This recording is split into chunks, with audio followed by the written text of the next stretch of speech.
El viaje transcurría entre risas ocasionales, discusiones sobre teoría biológica y el cansancio acumulado de varias horas en la carretera. El camión avanzaba con pesadez por la carretera secundaria, una franja de asfalto agrietado que se extendía entre colinas desnudas y una vegetación rala que parecía enredarse con la brisa seca de la tarde.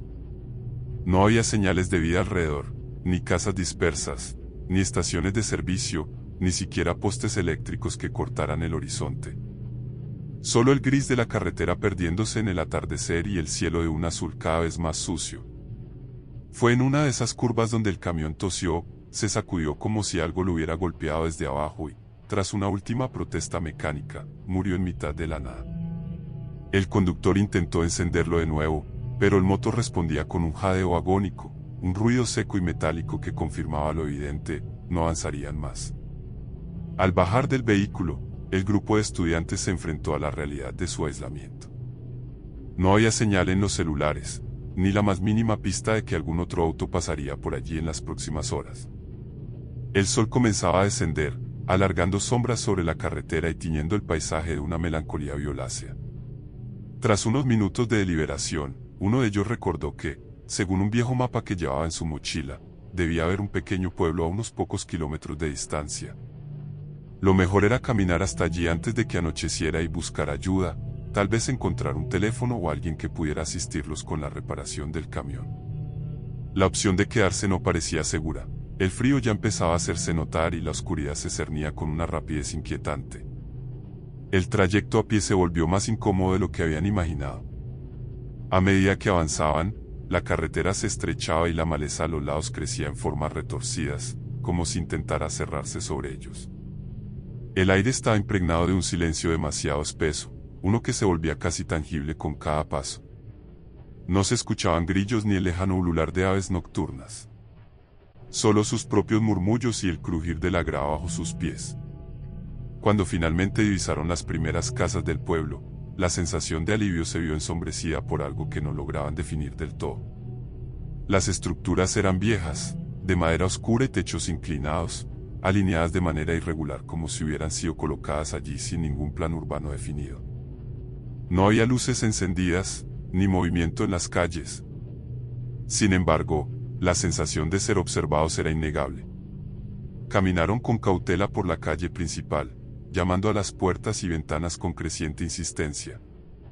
No obtuvieron respuestas, solo el sonido hueco de los golpes en la madera y el eco lejano de sus propias voces perdiéndose entre las callejuelas. En más de una ocasión, alguno creyó ver sombras fugaces tras las cortinas o figuras inmóviles en el interior de las casas. Pero cuando se acercaban para confirmar, no encontraban más que habitaciones vacías, muebles cubiertos de polvo y un olor rancio que sugería abandono. Fue entonces cuando la encontraron, la posada. El edificio se erguía en una esquina de la plaza central, una estructura de 2 pisos con un letrero de madera astillada colgando de una cadena oxidada. Lo más desconcertante era que, a diferencia del resto del pueblo, en su interior había velas encendidas. A través de las ventanas podían ver la tenue luz parpadeante iluminando las paredes de madera oscura, proyectando sombras alargadas y temblorosas en el suelo. Al abrir la puerta, el aire dentro se sintió pesado, viciado por un aroma que no lograban identificar del todo. No olía a podredumbre ni a humedad, pero había algo en el que les revolvía el estómago. Sobre la barra del pequeño comedor, platos de comida parecían haber sido servidos recientemente, aunque la superficie de los guisos y las bebidas estaba endurecida, como si el tiempo hubiera avanzado demasiado rápido para ellos. Había habitaciones en el segundo piso, todas con las camas hechas, como si estuvieran esperando huéspedes que nunca llegaron. Las sábanas estaban frías al tacto y el mobiliario parecía anticuado, con ese estilo propio de otra época, cuando los pueblos aún dependían de viajeros y comerciantes para mantenerse vivos. Pese a la inquietud que les provocaba el lugar, no les quedaba otra opción. Pasar la noche allí era mejor que deambular en la oscuridad. Intentaron convencerse de que, por extraño que pareciera, alguien debía habitar ese pueblo y tarde o temprano volvería. Con esa esperanza, apagaron algunas velas, se repartieron las habitaciones y cerraron la puerta tras ellos. Pero mientras la noche avanzaba y el viento silbaba entre las rendijas de la posada, empezaron a notar que, en algún lugar dentro del pueblo, alguien más respiraba con ellos. La mañana llegó con una pálida luz grisácea filtrándose a través de los postigos de las ventanas. No había canto de aves ni el rumor lejano de actividad matutina, solo el susurro del viento arrastrando polvo y hojas secas por las calles del pueblo. Los estudiantes despertaron con la inquietud pegada a los huesos, una sensación viscosa y persistente, como si algo se hubiera deslizado entre sus sueños y dejado rastros de su paso.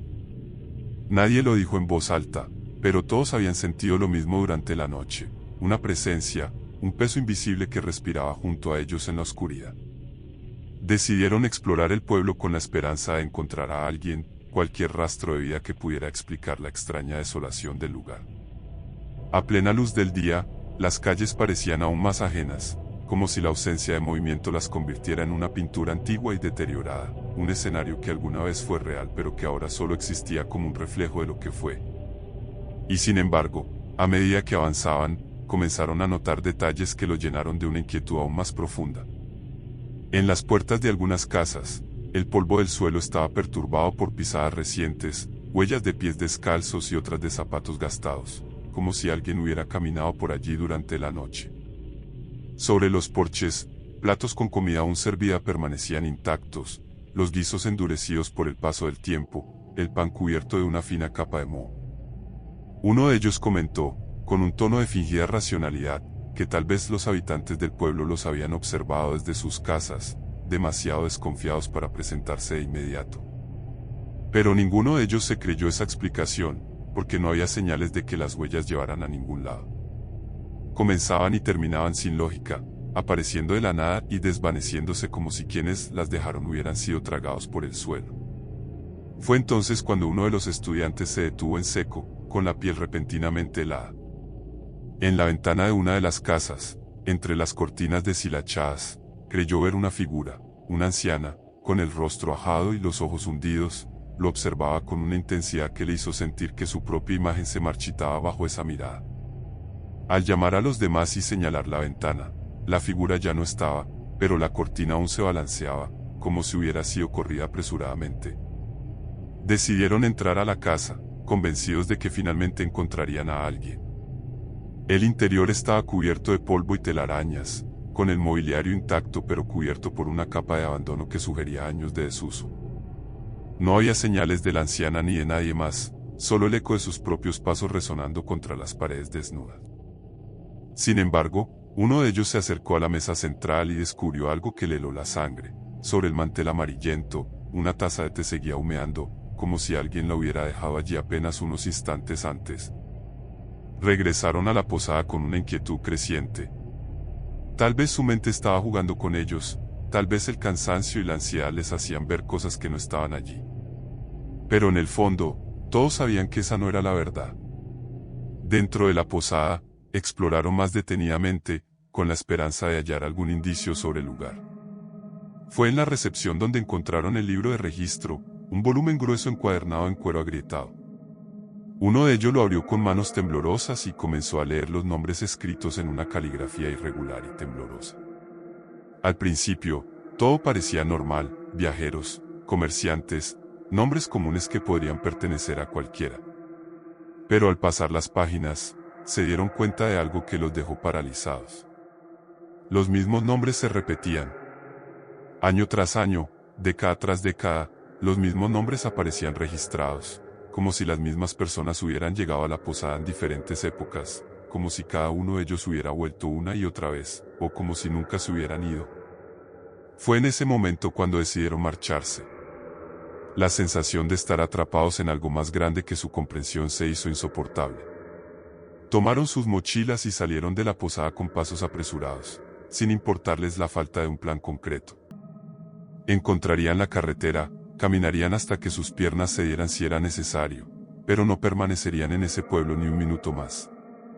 Sin embargo, al doblar la primera esquina, se encontraron de nuevo en la plaza central. La confusión inicial se transformó en terror cuando intentaron la segunda ruta, esta vez asegurándose de no girar en la misma dirección. Pero al avanzar, las casas comenzaron a parecerles familiares, las fachadas idénticas, los callejones repitiéndose con una precisión imposible. Y cuando menos lo esperaban, volvían a estar en la plaza central. Uno de ellos propuso marcar el camino con piedras y ramas, un método rudimentario para asegurarse de que no estaban caminando en círculos. Fueron dejando señales a medida que avanzaban, confiando en que, si volvían a verlas, significaría que algo estaba jugando con ellos. Pero la estrategia solo sirvió para confirmar lo que ya temían.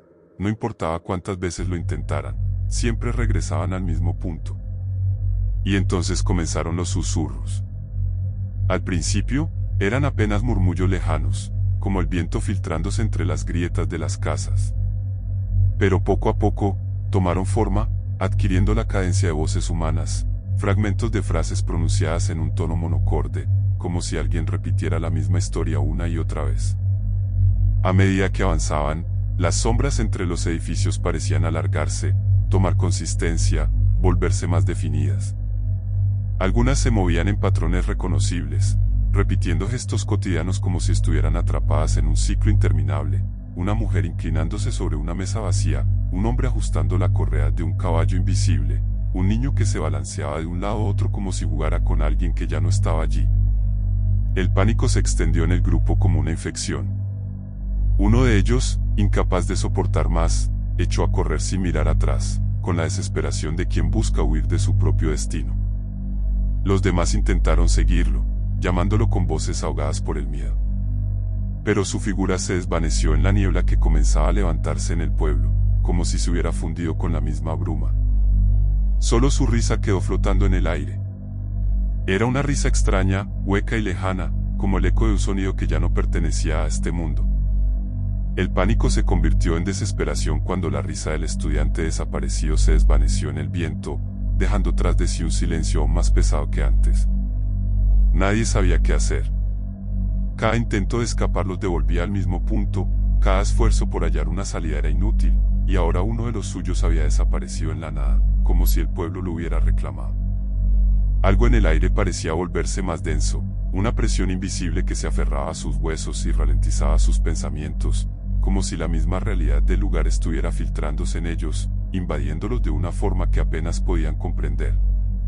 Uno de los estudiantes, dominado por la desesperación, propuso algo extremo: si nadie venía a ayudarlos, entonces harían imposible ignorarlos. Si prendían fuego a una casa, el resplandor de las llamas se vería desde kilómetros a la redonda, y tarde o temprano alguien tendría que notar el incendio. Al principio, la idea pareció absurda, un acto de histeria producto del miedo, pero en su situación no había muchas opciones. Así que reunieron madera seca, desgarraron telas viejas, apilaron muebles desvencijados en el interior de una de las casas más cercanas y, con las manos temblorosas, encendieron un fósforo. El fuego prendió con rapidez, devorando la madera con un resplandor anaranjado y proyectando sombras irregulares en las paredes. La sensación de alivio fue inmediata. Al menos estaban haciendo algo, al menos estaban desafiando la quietud de aquel lugar. Pero ese alivio duró poco, porque justo cuando las llamas comenzaban a expandirse, ocurrió lo impensable. Sin previo aviso, el fuego se extinguió. No fue como si una ráfaga de viento lo apagara ni como si se quedara sin combustible. No hubo un proceso natural de sofocación. Simplemente, dejó de existir.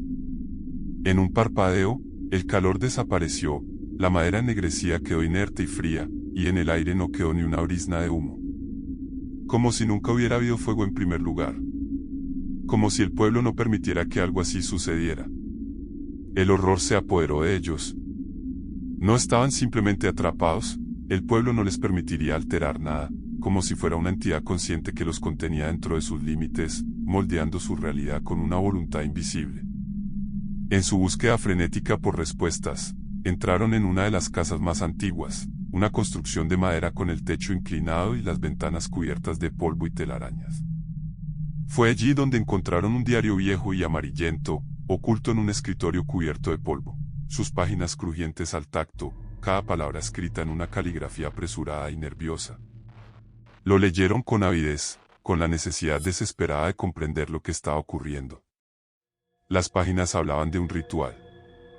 Décadas atrás, los habitantes del pueblo, desesperados por acabar con una plaga que los diezmaba, habían recurrido a métodos antiguos, invocaciones prohibidas que prometían salvación a cambio de un sacrificio.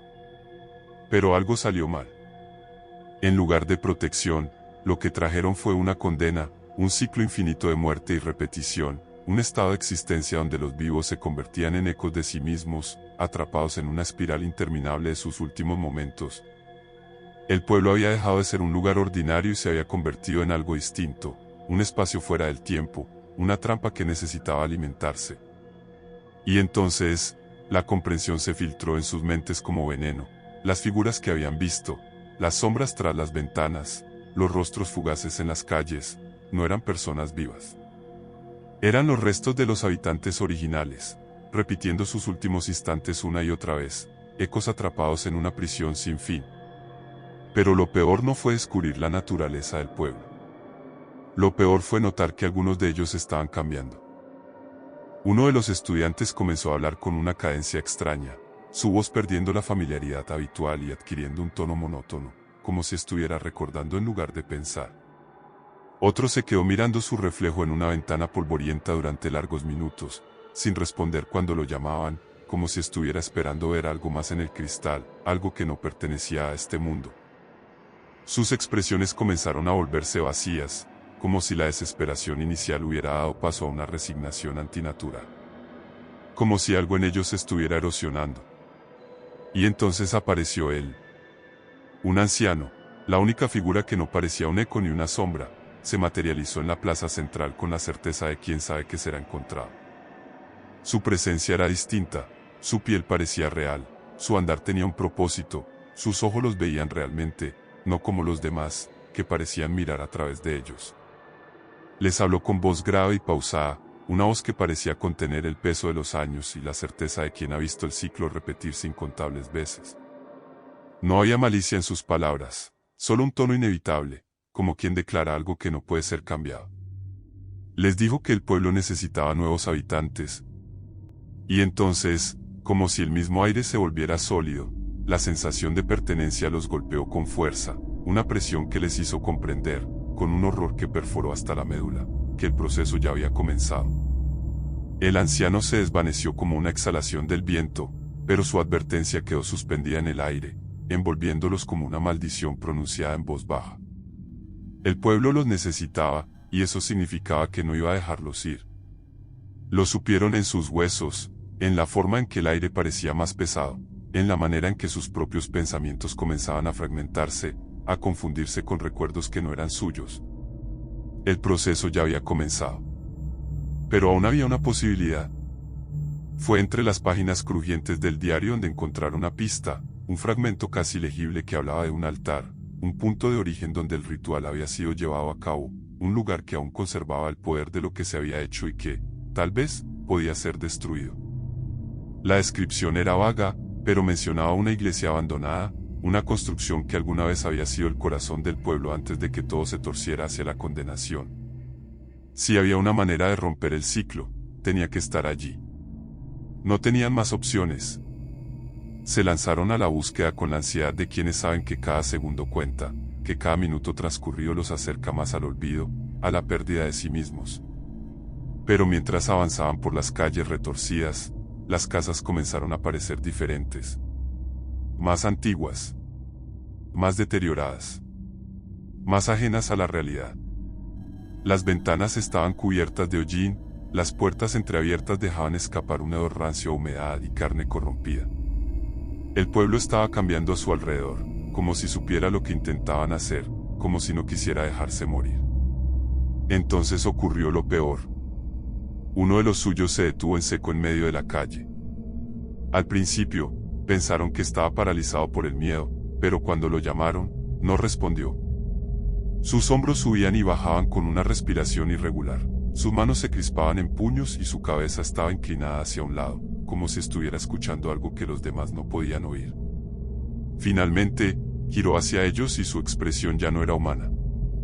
Había algo apagado en sus ojos, una ausencia de reconocimiento, como si la conciencia que alguna vez había habitado ese cuerpo hubiera sido reemplazada por algo más. Algo del pueblo. Algo de los ecos. Y entonces atacó. El movimiento fue tan repentino que apenas tuvieron tiempo de reaccionar. Con una fuerza que no debería haber tenido, se abalanzó sobre uno de los estudiantes y lo derribó al suelo, sus manos aferrándose a su cuello con una brutalidad que no pertenecía a alguien que había sido su amigo. Su piel estaba más pálida, sus venas marcadas como raíces bajo la carne, su boca moviéndose en un murmullo constante, un susurro incomprensible que parecía arrastrarse entre el viento. Ya no era uno de ellos. Ya no lo reconocían. Se resistieron. Lo detuvieron. Con la desesperación de quienes luchan por conservar su propia identidad, lograron apartarlo, pero la sensación de pérdida fue innegable. Uno de ellos se había convertido en parte del pueblo. Y sabían que, si no se apresuraban, lo mismo les sucedería a los demás.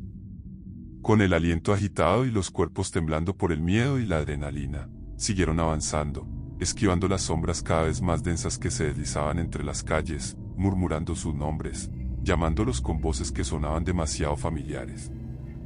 Hasta que, finalmente, la vieron. La iglesia abandonada se erguía al final de una colina, su silueta oscura recortada contra un cielo deforme, un edificio carcomido por los años, con las puertas apenas sostenidas por goznes oxidados y los vitrales rotos, sus fragmentos esparcidos como dientes rotos en el suelo. Había algo en su interior, algo que latía en la penumbra, algo que esperó pacientemente durante décadas para ser hallado. El altar. Lo encontraron cubierto de cenizas y huesos, un círculo negro donde la madera se había consumido hasta volverse carbón, donde los restos de algo humano aún se mezclaban con el polvo. Fue allí donde el ritual se había llevado a cabo, donde el pueblo había sido maldecido, donde todo había comenzado. Y ahora sabían lo que debían hacer. Para romper el ciclo, para destruir la maldición, se necesitaba un sacrificio. El pueblo no podía simplemente ser abandonado. No bastaba con prenderle fuego o con desear que desapareciera. Alguien debía quedarse, debía tomar el lugar de aquellos que alguna vez ofrecieron sus vidas para condenar a todos los demás. Solo entonces la historia terminaría. El silencio que siguió fue el más pesado de toda la noche. Pero al final, uno de ellos se ofreció. No lo hicieron hablar, no intentaron convencerlo de que había otra manera, porque sabían que no la había. Sabían que, de no ser por su decisión, todos serían consumidos, atrapados en el bucle, convertidos en ecos, en sombras tras las ventanas. Así que lo dejaron hacerlo. Lo dejaron quedarse. El momento en que el altar fue destruido, el mundo se desmoronó.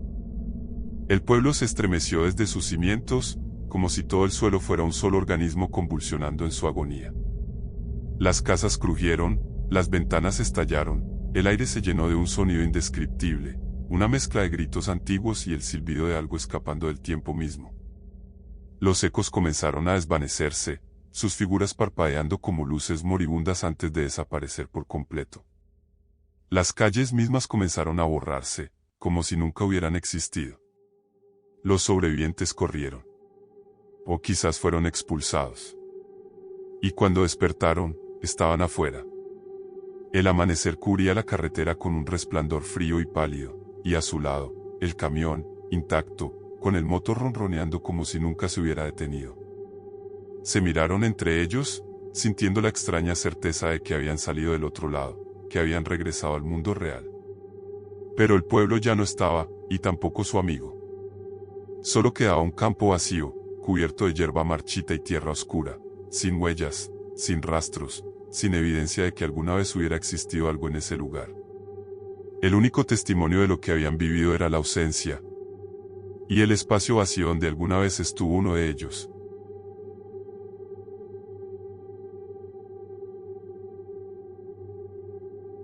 Gracias por escuchar hasta el final. Si te gustó la historia, te invito a suscribirte y dejar tu like. Nos vemos en el próximo relato de los juegos siniestros de Charlie.